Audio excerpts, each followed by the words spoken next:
Les invités de Lise Gutmann. Radio J. Voilà, et tout de suite, j'ai le plaisir d'accueillir Ruth Ouazana pour l'association Les Racines de Demain. Ruth, bonjour. Alors, je ne vous entends pas. On reprend. Ruth, bonjour. Voilà. Bonjour à vous. Bonjour, est-ce que vous m'entendez ? Parfaitement, voilà.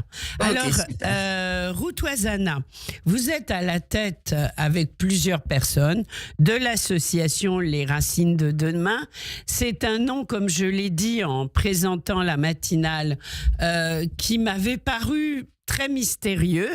Racine, ok, demain c'est l'avenir. Qu'est-ce que c'est que ce nom et pourquoi ? C'est presque poétique. C'est presque poétique, effectivement. Les racines de demain, comme j'aime à le présenter aux élèves qu'on voit, c'est les racines, c'est nous, c'est aujourd'hui.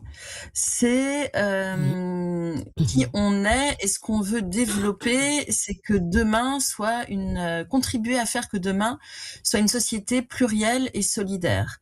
Notre logo, c'est un arbre de vie avec 7 racines et 7 flammes, des feuilles flammes de toutes les couleurs.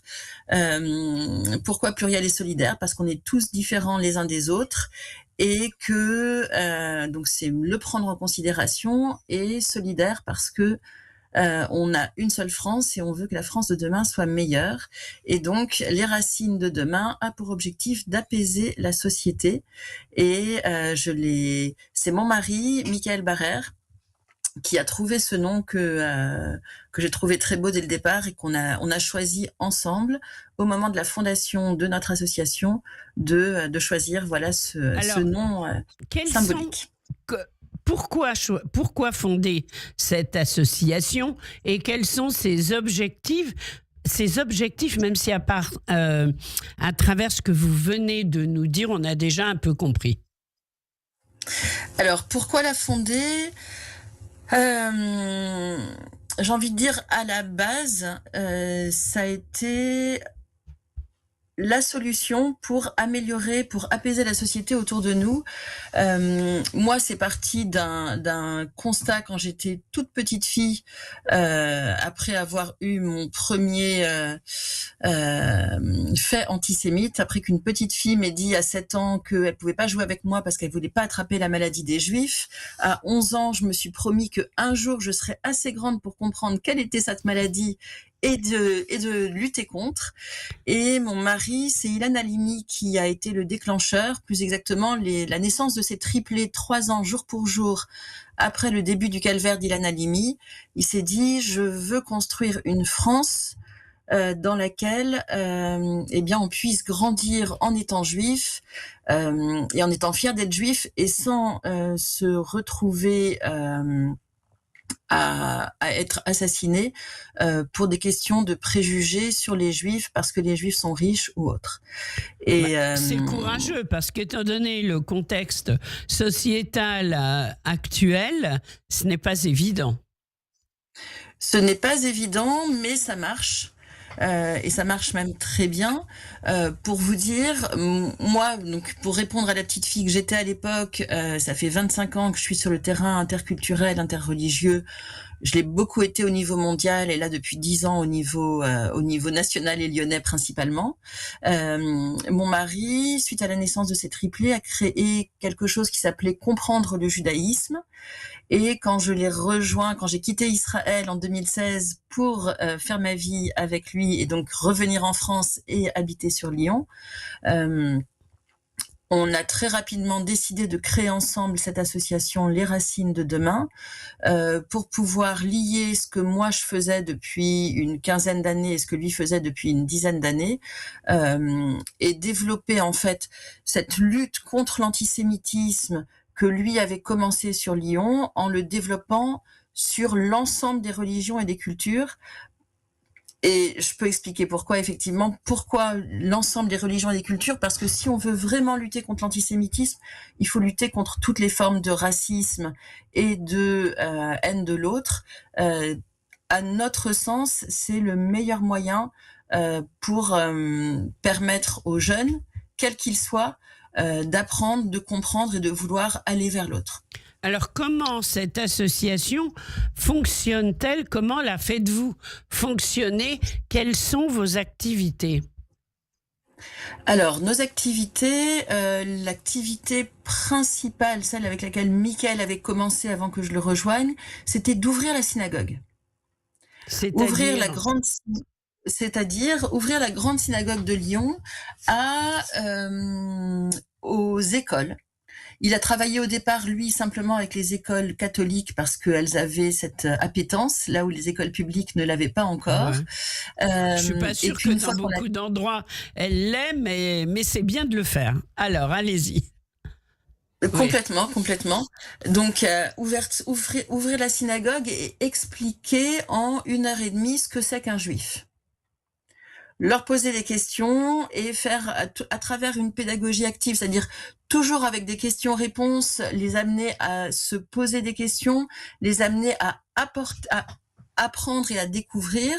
Donc, ouvrir la synagogue, l'objectif premier, c'est de permettre aux jeunes, de primaire à post-bac, de venir et de découvrir à l'intérieur, en se décentrant, ce que c'est.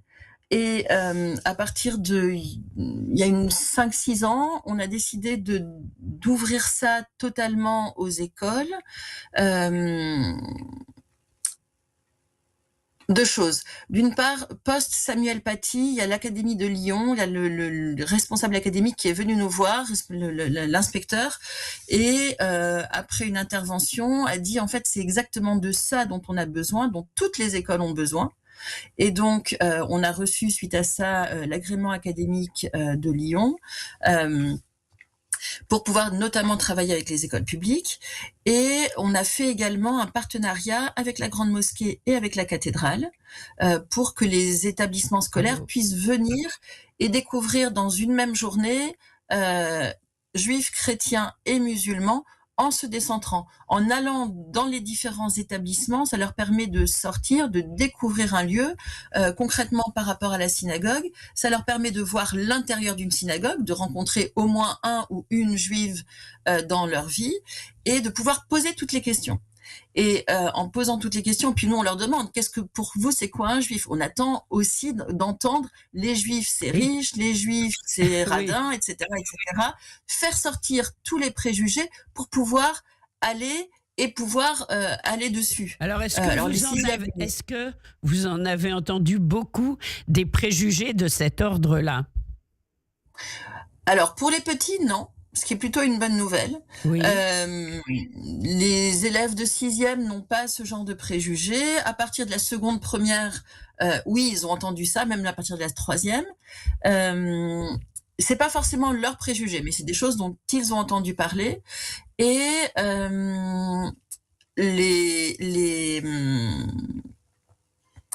comment ça s'appelle Où est-ce que vous intervenez?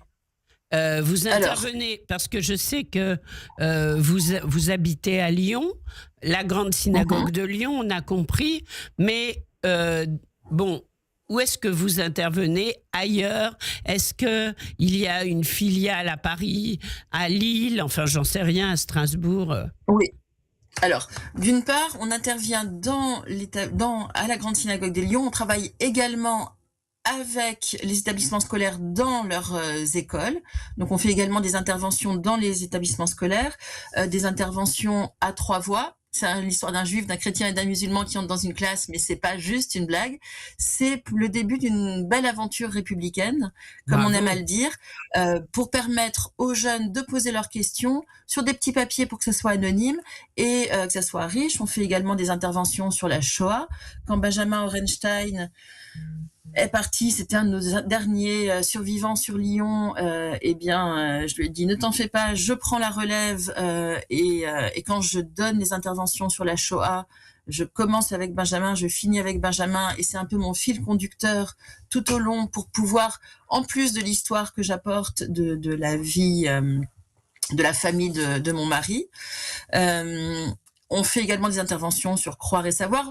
On a créé une fresque des 3 religions monothéistes. Bref, on a des outils qu'on a créés également pour les établissements scolaires, pour leur permettre de lutter contre l'antisémitisme. On l'a fait d'abord sur Lyon et la région lyonnaise, et maintenant on s'est développé à Paris, et on a commencé à travailler dès l'année dernière avec une équipe parisienne qu'on a formée, et il y a la semaine dernière, deux des intervenants étaient à Meaux pour intervenir sur justement sur les trois religions, la fresque des trois religions, et le travail sur lutter contre les stéréotypes et les préjugés. Donc on est en train de se développer d'une part sur Paris, mais également en potentiel sur toute la France, parce que on a repéré des intervenants. Il faut comprendre que on a commencé juste, donc mon mari et moi, on a eu l'idée de cette association. Oui. On a un conseil d'administration qui est national et qui est multiculturel, multireligieux, et qui est là, qui nous soutient réellement. On a des équipes. Ça veut dire qu'on a une quinzaine d'intervenants, une dizaine de formateurs, parce que au bout de 5 ans, on s'est rendu compte en fait que si les jeunes ne savaient pas, eh bien les adultes non plus. Donc on a créé un centre de formation professionnelle en 2023. Que j'ai préparé pour avoir la certification Calliope en 2024, et on travaille beaucoup maintenant également avec les professionnels, notamment on travaille avec la préfecture de Lyon, avec des collectivités locales, donc des villes.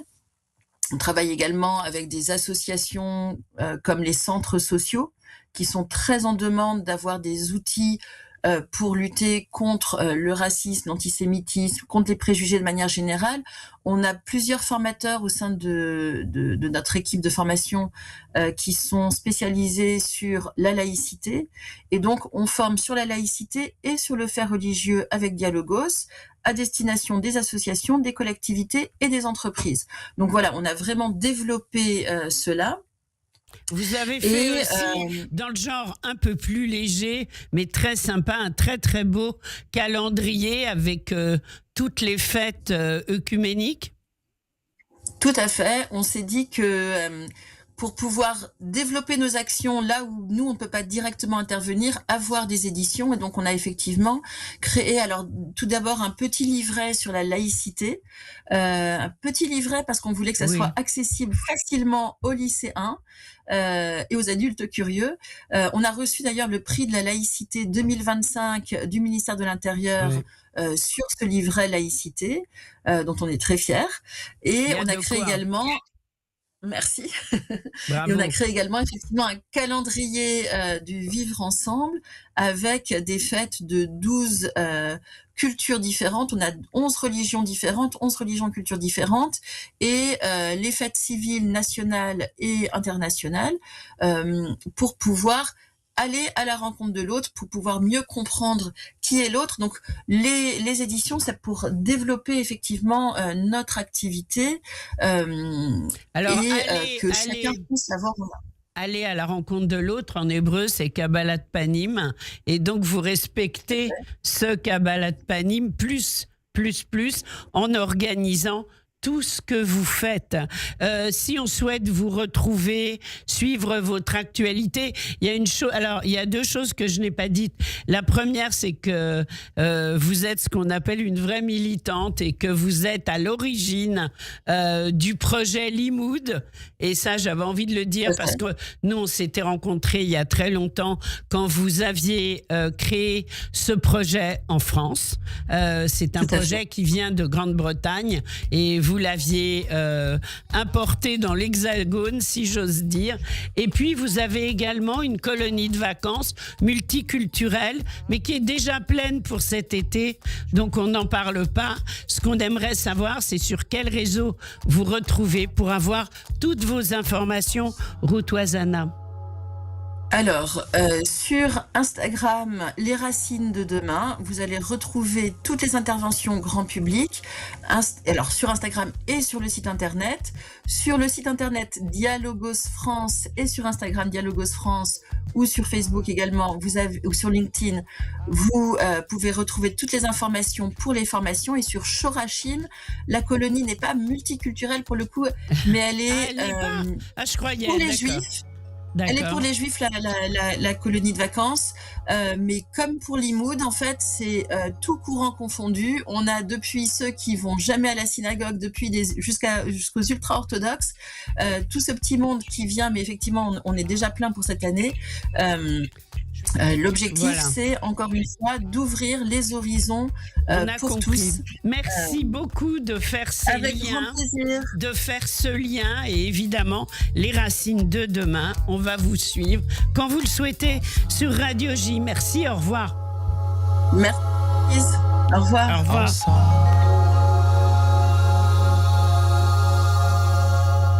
Juif, arabe, juif, arabe, arabe. Ça, c'est uniquement sur Radio